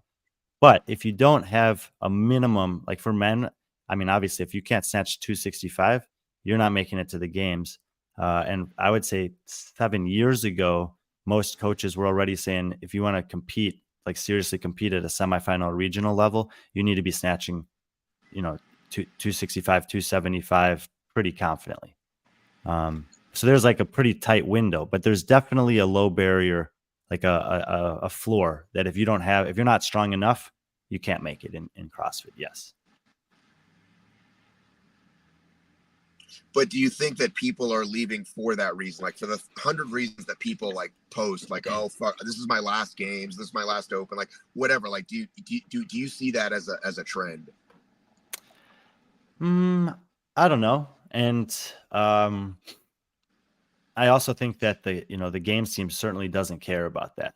Like, they're going to program what they're going to program anyway, and the people that are wanting to take the challenge will show up, and if they are not good enough, they'll go back and figure it out. At the more like community level, no, I mean, I encourage people to try to do the things in the gym that are scary for them, whether it's lifting or jumping or running. But I'm not trying to have them do it at a place that's going to scare them off. So there's a Right. difference between the sport level and the community level. But I would say that there's few athletes that I know that would get to the point and say, like, I'm just never going to be strong enough. This is dumb. I'm leaving. Besides me. Yeah, I know that I'm not strong enough to compete in CrossFit, and I know how hard it would be for me to train, and with the type of training that I would have to do that, and that's not fun training for me. My body doesn't really enjoy that. I still like doing all of the lifts, but I don't like lifting the volume and frequency that's required at high percentages to move 5 pounds heavier year after year in every lift. Right. Speaking of So Germans, basically I'm one of the pussies, I guess. speaking of Germans and high rocks and CrossFit, I mean, the name in, I guess, the face of Germany when it comes to CrossFit, Moritz Feibig, his latest post here puts officially high rocks or ski erg challenge accepted. His coach, John Christian Singleton, I'll do the stations, you'll do the run. Deal. Is there something going on right now with High Rocks doing like a ski erg challenge, kind of like some of what Rogue does? No, I mean, I think they have this thing called the PFT, which I think they kind of started during COVID as like a leaderboard. Like, basically think of it like the Open, like you could just do it and put up a time, but it never really took off that way. Although gyms will put that on as like an activation, come do a PFT. But I think what they do have that is great for people who want to try it, who aren't ready and say, like, there's no way I'm doing that much running, is they do have the relay, which is, if you saw both Christy and Mel O'Brien's recap videos, they did a relay. So everybody does 2 stations and 2 runs. Gotcha. And then if you want to do doubles, you're still doing all the running, but you split up the work however you want. And I think a lot of people like doing that. It's obviously a fun thing. Like you saw, like you could actually do your main one during the day, try to get your best time, and then do a funsy thing with your friends in the afternoon and do the relay. So yeah, there's no, I mean, maybe they just did that in their own gym or they were talking about it or whatever. And there is this idea of, what if you brought in a specialist for a relay? What if you brought the best skiers in the world, the best rowers in the world? Would that be worth it to do? And I think it's a super cool thing. And I think it's a super cool way to get people over to our sport. We've had people come over who do the indoor row competitions. I can't think of anything less boring than that, but they love it. And we've gotten some of those people. There's an ex-football guy that's done it and a couple of others. I did participate in a Hyrox doubles. I did the male female version of it a couple summers ago. Okay. Where did you do it? Chicago, Navy right? Navy Pier in Chicago. I was there. I can't believe you didn't see me. Or maybe that's the one I missed. Did you enjoy it? What did you think of our little community? How would you compare and contrast? There was a severe storm warning while we were racing. I was there. I can't believe it, Brian. We had to stop. We bunkered down in the parking garages, I think. Yes, I was definitely there for that one. So totally inaccurate data. I didn't get it. I don't know how we actually ended up doing. But I was impressed with the number of people participating. I was impressed with the diversity of people participating. I was unimpressed by the capacity of the participants overall to do wall balls well. That was brutal, Matt. It was really bad. But the event was fun, and on the double side of things, I was surprised that for the male-female version that they went with the men's weights on the sleds. Yeah, I forget how they do it. So this is an issue that I kind of have with them. So, and this will help educate your audience as well, because every time there's one of these things, like PC will message me and Spin will message me. Do we know Spin's actual last name? Does anybody know Spin's actual last name, by the way? Brian does. It's hard to pronounce. It starts with a PF. Okay. All right. Fenenstein. So he calls me sometimes, Fenenstein, and you guys are like, what is this? How do you qualify? So this year is the best they've done so far. So previously it was only time-based, right? So if you did get one of these crazy fast courses, which so many different things, right? Like new sleds versus new carpets, like all these different factors, right? So you'd see someone get a really fast time. Whoa. Sleds travel at different frequencies on different surfaces?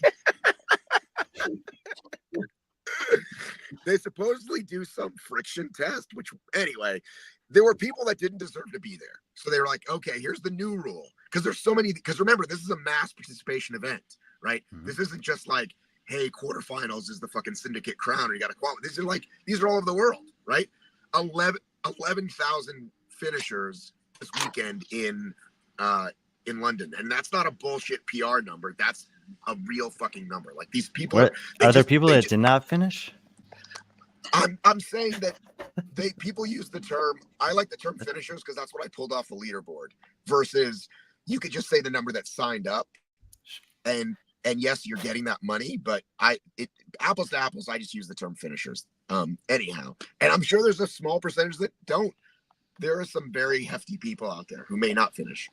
Where the hell was I? Anyway, this year they made it like a 2-tier system, but one that made a lot more sense. There's still an Elite 15 that gets you to something called a major. And then in the majors, that's the only way to get to Worlds, except for, I think Hunter maybe was automatically qualified for the Worlds already, or based automatically qualified. I'm just kidding. Anyway, his hair. So is there, but at the events that would qualify to Worlds, would there be higher standards held of terms of consistency? In judging, you mean? Or just the equipment even? No. The equipment's always the same. They just did this partnership with Thor's company. They got this center equipment, which everybody likes more. It makes the sleds actually easier. I pushed it for easier anyway. Don't know what that means.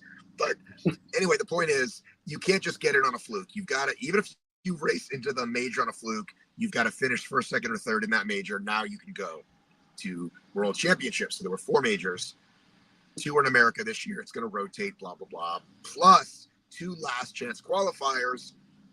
So while Christy won her race, that would have gotten her to a major, except that all the majors were done. So she'd have to race in Anaheim in 2 weeks, which she is not, by the way. She told me officially yesterday she's not going. The one that Sydney's going to. So they're going to take the top 1, 2, or 3, depending on how it's more complicated math. But anyhow, the better people are there's no more freebies. Like, you really do have to earn your way in. Which is what the original question was. Which is what you want, because it shows growth in a higher level of competition, right? Right. I forgot what the original we were talking about. To me, when I hear you say that, what I'm hearing is that High Rocks is making the choice to do something about the fact that this is a community participation event that elite level athletes are also doing, and they're recognizing the fact that we have to have different things in place for the elite competitors than we do for the community. For the community divisions, hey, you sign up, you pay your money, you come, you're going to get to do the course, you finish, whatever. There are other factors involved for the pros. So here's the distinction that I'm not thrilled with. So you've got the pro wave you signed. It's called the pro wave. High Rocks pro men or pro women, right? Mm-hmm. Other than that, there's still the pro division, and then there's open, which is lighter weights. They give away X amount of age group slots for the world championships in Nice. We don't want just to be the elite 15 men and women. We want to have all the doubles people, all the age groups. It's a big event. Everybody comes. It's a big deal. But you can qualify through open or pro, even though the open are different weights. So it's just wacky. It's like, just make it one or the other. If you're fresh off the couch, or not fresh off the couch, but like you just started training at fucking Orange Theory, but you want to do this, cool, do the lighter weights. And if you don't, do everything else. But they break it up in these weird ways. We got a couple of questions from people here. So is Hunter in the pro division, open division, elite? Where would you find him? Hunter is in the pro division. Turns out Jake Chapman is not just a straight up asshole. He actually does some positive things for your community. I love draw your daggy. I will. And he also thinks you're handsome. Yeah, you're handsome. I'm super handsome. We're good looking people, the Jews. Using an online where you film, I don't think that seems to work flawlessly.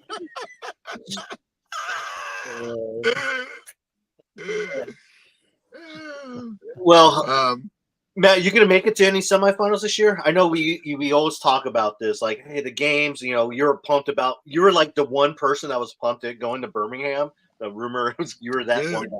It's 90 miles, dude. It's 90 miles that way, dude. I'm in Atlanta right now. Birmingham, Alabama is like around the corner from me. Why did he do that to us? Why did Chalk Up J-Lo get me so excited about this thing that was never going to happen? Well, you know, it's your source. It's your source. Anyway, you're only Syndicate Crown is just, what, 3 hours? But it's the same week as something else I'm out of town for, unfortunately. Oh, gotcha. Yeah. I would like to go. Every year I care a little bit more about High Rocks. About CrossFit. The first time I ever saw it was when I got into OCR in 2012, and I watched two people compete. You could probably tell me the fucking workout, Brian, because you're that fucking much of a dork, right? Like if I said, hey, it was the 2012, third workout, right? Whatever it was. I'm watching. You're talking about the Open, because that was the first year they did the Open announcements. Yeah. So, or maybe it was 13. Okay. Anyway, I watched it and I thought, this is silly. Why am I watching people jump over a box? Like I did think that. And then every year I get this much more interested. Well, jumping over a box actually would have been better. It was just jumping onto a box. That was no. I'm talking about jumping over a box because that was in the workout. I was watching them jump over a box and then go up a rope, and I just thought, and it was toes to bar, just all the same stupid things you guys do, right? That you never need in real life, right? And I was like, what is this? Why is this more famous than OCR, which I love so much? But anyway, every year I love CrossFit a little bit more, and I learn a little bit more. That's because OCR. That's because OCR didn't have Sevan. We clearly needed him and Hiller to like make it to the. No, just Sevan. He was doing everything back then. But that's what I think made the difference for them, was that they had a really strong media presence, and they were aggressive. Matt, we've had conversations about and of course I didn't bring you on to talk trash about Spartan, but yeah, just like media when it comes. We would sit there. I remember when me and Matt first got introduced, we would sit there and I would complain about CrossFit HQ, and he would complain about Spartan, because at the time Spartan was buying Tough Mudder today. But anyways, they were basically bringing everything into their sport, and he was telling me, he's like, "Oh, I can one up you," Yeah. And then watching you guys complain about stuff, I was like, "Oh, it's amateur hour over here compared to that." Does Jake know that he's not on the Hiller show? You can't say guest of all time on the B.Friendly show. He's living in England. I don't know. I think it's a good celebratory event. Maybe because I'm being a little glib where I'm insulting you, maybe he thinks that's okay. And I apologize, by the way. I really am a sweetheart. I'm just so excited. I kind of just want to send him a link, and then Patrick and I will leave, and you guys can carry on the rest of the show. It'll be great. Yeah. But yeah, Matt, we've talked about having you on for a while and kind of like bringing you on, talk about some of the High Rocks, and we figured this is the best opportunity because we are seeing a little bit more crossover. There's a couple other athletes who I think would be, who probably should take a look at that Anaheim event as well. That season's kind of ended, but yeah, I just, obviously if you want to catch up on High Rocks, you have actually or obstacle race meeting. You run two accounts with that, correct? Yeah, obstacle racing is still there, but there's the beautiful. I actually just posted. Can you refresh and you'll see the amazing top 20 men I just posted? You and Spin were doing all these great and so we and Hunter, of course, is number one again. But if you want to scroll through there, you'll see the rest of the men. And we've got 5 or 6 guys that are doing it, and we've tried to add a few more. We announced the women a few days ago. But I did copy Spin's thing almost exactly through the magic of Canva. I can look like a genius. But yeah, check out Hybrid Fitness Media. Learn all about this stuff. Just don't DM me like if something sells out or you can't find. I don't know. Do you get this, Brian? Where people ask you like CrossFit HQ questions that you should somehow be able to answer? Like, hey, I can't find my name on the leaderboard. And you're like, well, fucking email them. Like, well, I'm not them. All the time. And Yep. some pretty crazy stuff. Right. So don't ask me how to sign up. You can figure that out. Use the internet. But do come and talk to me about, yes, you can go to that amazing link tree and see the YouTube channel, which is growing. And if you love obstacle racing, you can check out the Obstacle Racing Media YouTube, which has a much more 10, 12 years of stuff there. But we're all about hybrid now, baby. Yeah. Well, we appreciate you coming on, and you got the confirmation. Brian will be able to come on your show and insult you in June. So we're looking forward to that. PC, where do you live again, real quick, before you let me go? Oh, Missouri, St. Louis, Missouri. All right. So why don't you come to the Chicago one as soon as they announce the next Chicago date? Why don't you come to the Chicago? You know what? I've been actually in Chicago the last 2 times it was held there, but I was doing Army stuff, so I couldn't get away. So, yeah. But I don't know. I mean, the way things are looking, I might be able to make maybe a couple of European High Rocks events, especially if I'm going to be in Germany. So, does the Army know that you co-host the 2nd or 3rd most popular CrossFit YouTube channel there is? see, now you're insulting me. And I brought you on, man. The Army, probably yes, they do, because when we're usually shooting these shows live, I'm getting text messages like, "Hey, why aren't you?" And I'm like, "I'm shooting a podcast." So, yeah. But, all right. Well, listen. Thanks for having me on, and yeah, let's cross promote as much as we can. Let's grow some fitness. Sounds good. Again, thanks. All right. Thanks again, Matt, coming on. You can turn your AC on now. Thanks, fellas. See ya. Matt Davis. I think you did tell me he was coming on. I just forgot. Yeah. Maybe when I asked you earlier today if there was only 2 guests and you said yes, that's why I forgot. Yeah, I think it was because Matt. I texted Matt last night and he never responded, and then I texted him again today because I announced that we'd talk about a little bit about High Rocks on today's show, which yeah, Matt is a good guy. Again, I've known him when kind of a story about when I was at Morning Chalk Up.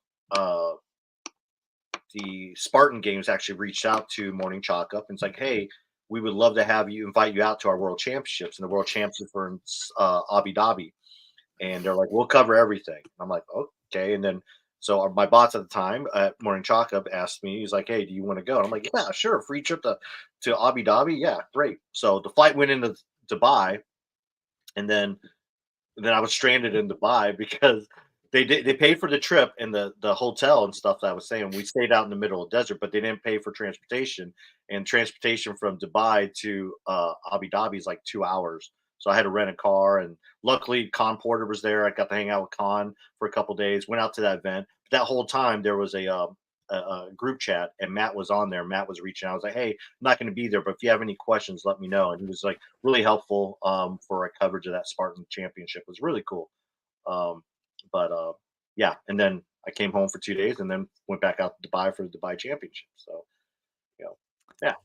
Yeah, I remember when you did that. That was a little bit.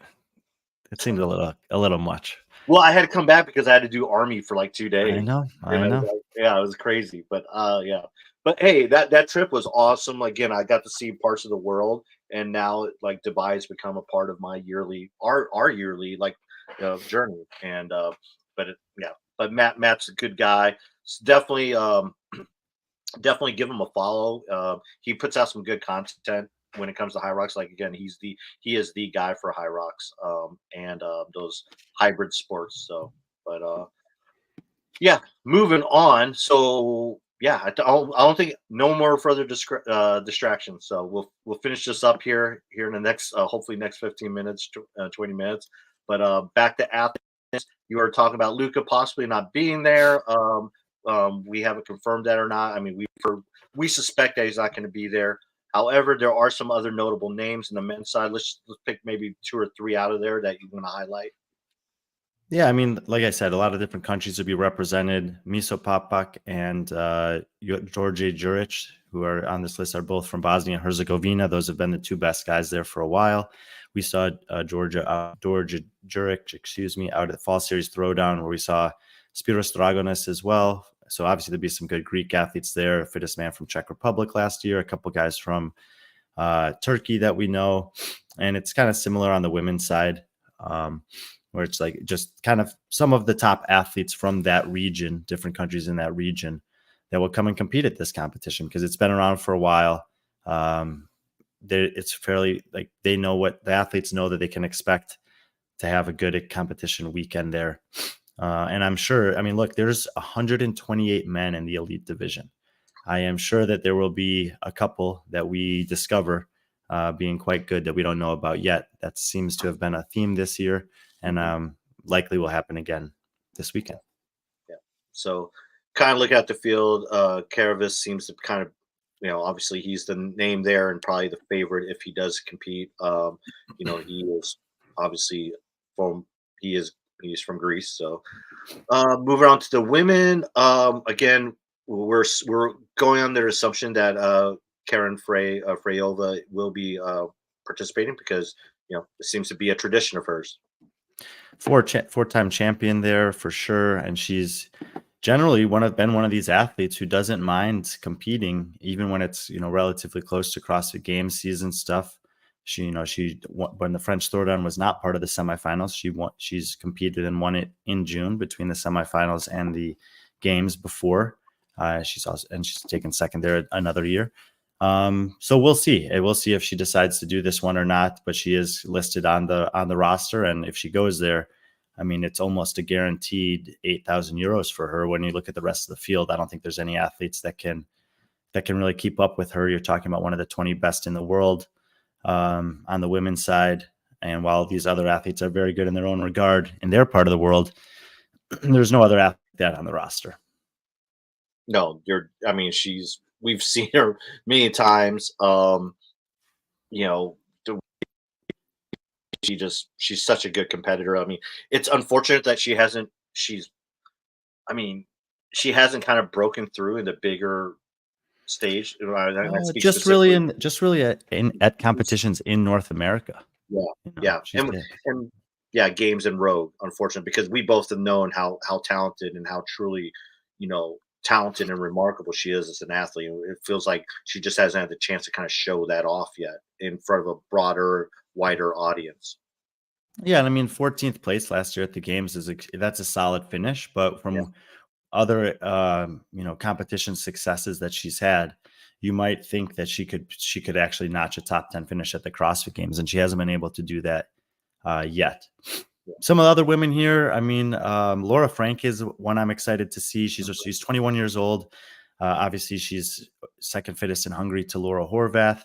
She competed at the Fall Series Throwdown in December, so I saw her over there. But it'd be fun to see her again. At that age, 20 to 22, 3 years old, even 6 months later, an athlete can look quite a bit different in competition. So, outside of Laura Horvath, no one else from Hungary. Her brother, no one else from Hungary has really made much of a footprint, but obviously they are certainly, the Horvaths are certainly inspiring athletes from their country. So maybe Laura Frank will be kind of the next athlete to make a breakthrough from Hungary on the women's side, and we'll see. So it'd be fun to see her. A couple of women who were in Istanbul with me, Eva Arampatsi, who was the fittest woman in Greece last year, did not do the CrossFit Games season this year. She was 4th at Athens last year as well, will be there. And I don't know if Marve Gocha will compete or not, because she's competing in South Korea in the Asia semifinal, where she's competed the last 2 years. But one of the best athletes. From Turkey, the woman I'm actually excited to see the most probably is Justine Kachayeva. She took some time off of CrossFit and is now back competing. She was 74th in the qualifier in the quarterfinal, so she didn't make it. But I believe she's training with Emma McQuaid quite a bit. And she posted that she'd be out there, and I'm excited to see her compete. Yeah, I had that's snuck her. She got it on the top 200 that we did globally last October, I think it was, or November. Mhm. She snuck in there when I found out that she was competing again, I believe. So and again, this article is up on our B.Friendly website.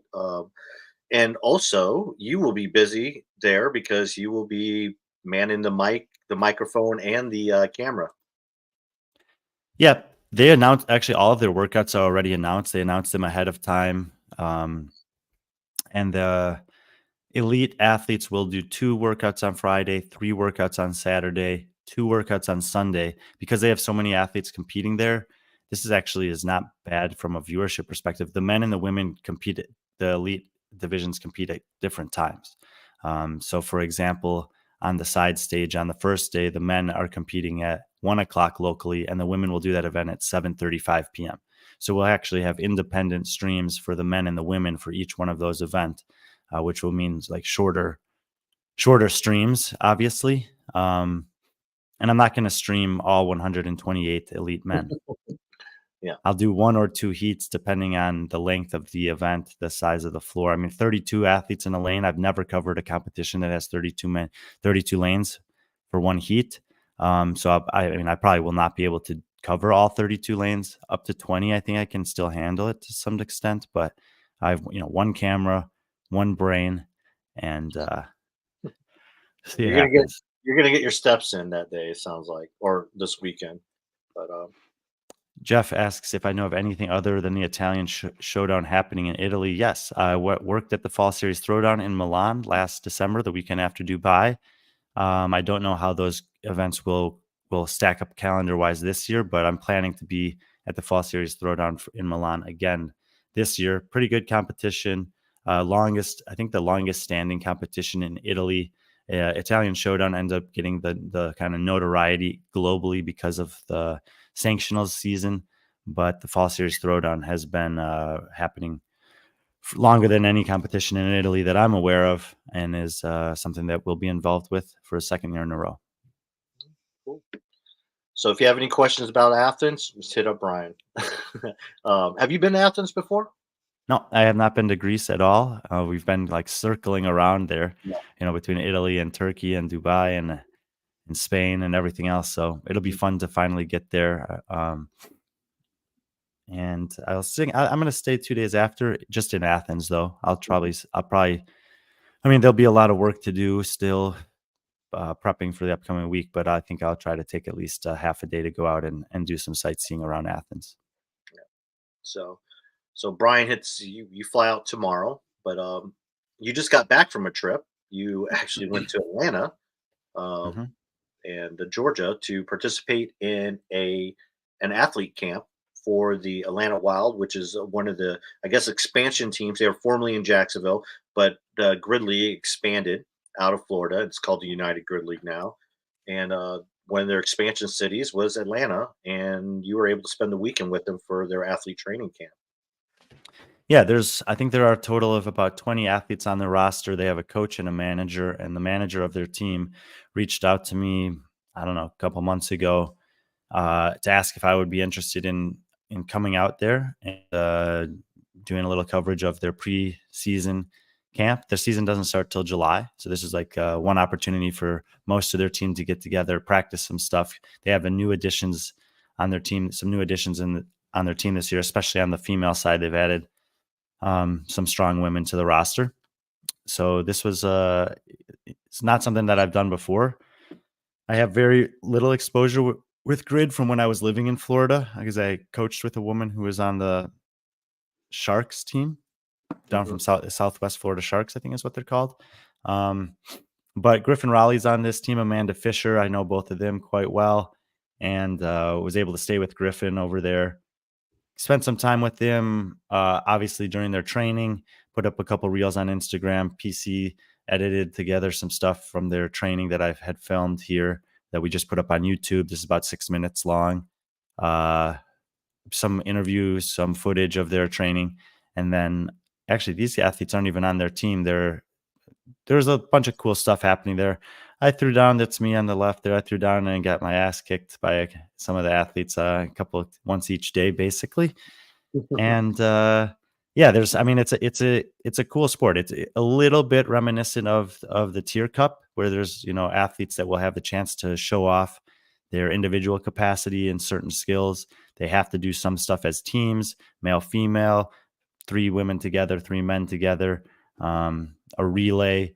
And so, when the coaches are assembling these teams, they're trying to obviously have good athletes, but they also want to have a variety of types of athletes. So you have some strength specialists, some gymnastics or bodyweight specialists, utility players, and then everything kind of in between all of those.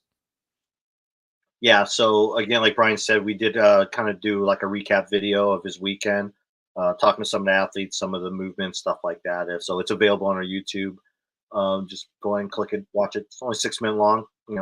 Something cool to kind of recap your weekend. But and I think there's a chance that we will go to a grid league match or 2 this season. They only have I think 6. They've reformatted their competition season a little bit. I'm not super familiar with it, so I'm not necessarily able to put into context what exactly all the changes are, but there are specific competition dates for this year. 2 of the dates that they have available are dates that I did not have anything previously booked, so I'm looking at the possibility of being involved with that in some capacity. Maybe one in August after the games before I go to Europe again, and then another one, I can't remember, I think it's got to be in November. Is that the one that they're having in Vegas? No, that one is I think that's in October, and I think that's the same weekend as Crash Crucible. Oh yeah, gotcha. But yeah, so that's. I'm trying to think if there's anything else that I think we kind of hit on everything. The Dave's weekly weekend review was recently put up. Go ahead and check that out. Really nothing. He kind of addresses some of the penalties, from quarterfinals. I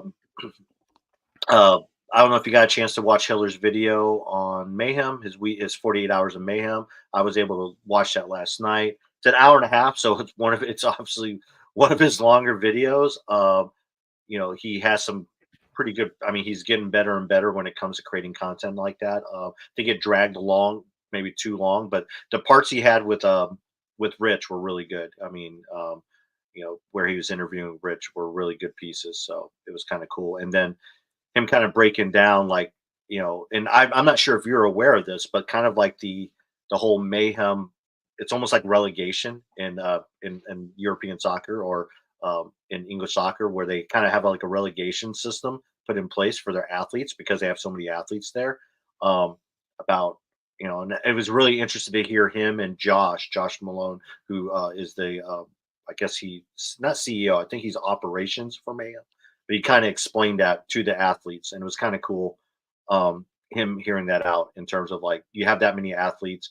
You have a very limited space for the elite athletes. They have a separate area for elite athletes but obviously they have the whole Mayhem about which athletes at what time of what year in the season they are at or what they're qualified are allowed in that room. So it kind of reminds me of relegation in the Premier League. So that was really cool to hear. So. Yeah, Jeff clearly has watched it, said there was some back-end info about whether you can train in the barn or not. Yeah, I mean, Andrew, these are the things that I think he's really, really starting to become proficient at, like you said, spending a small amount of time in different parts of the fitness communities and gathering some stuff to then share with the rest of us. And I have not watched it yet, but I have spoken to a couple of people. And once again, it sounds like he did a pretty good job of doing that and letting people see what's going on there. Saw this question from Lynn come in. Are there training camps for the normal people? I just heard of Power Monkey and now Atlanta Wild. So those are two totally different things. The Atlanta Wild, this was a specific training camp for the athletes that are on their roster for this season, just preseason camp. Like, that would be like a preseason football camp. It's for the athletes. And the coach is using it as an opportunity to learn information about them that then he can apply for the games or the matches that they're going to play. Power Monkey is completely different. That's been running for about 10 years now. They have usually, or almost every year, I think they've had maybe one exception, 2 camps per year. There's one in the spring, there's one in the fall. I got invited to and went to the one last September. We did a coverage on that. I've been on their Power Monkey Fitness podcast, I think 2 times. I wrote a really extensive articles about it, Lynn, actually, that you can search back in our database on B.Friendly Fitness when I was there. And I can't remember if we've had Dave or Mike on our podcast at all, but Power Monkey is for anybody. You can sign up, now for the one in September, and then I'm sure they'll announce dates for next spring as well, if that works better with your schedule. But yeah, lots of different types of people will go there. There are people that go back multiple times over and over again. And then there's always, new people that are going. You're going to get a chance to have some of the best in a variety of different disciplines coach you through the Olympic lifts, specific gymnastics implements, rowing, jump rope. They have great lectures on nutrition, on sleep, and different experts and guests that come in all the time. Margot Alvarez is involved there. Elijah Muhammad is involved with them, seemingly on a more consistent basis, those 2 in particular, but they're always bringing in guest athletes and other people from the community. Actually, Boz and his wife was at the one that I went to last September. So yeah, if you can carve out some time in your schedule and afford it, Power Monkey Camp is second to none. They really, really do a great job there. Yeah, and it was this past weekend was their spring Power Monkey camp, of course. So, yeah, that's trying to think if there's anything else. We spent some time in Kenya, my favorite place on earth. Okay. Oh, we're replying to Lynn. Gotcha. Yeah. So that was today's show. Again, tomorrow Brian's hitting the road. I'm lining up some guests. Tonight we'll probably release. You don't want to do this one? Remember I sent you this yesterday?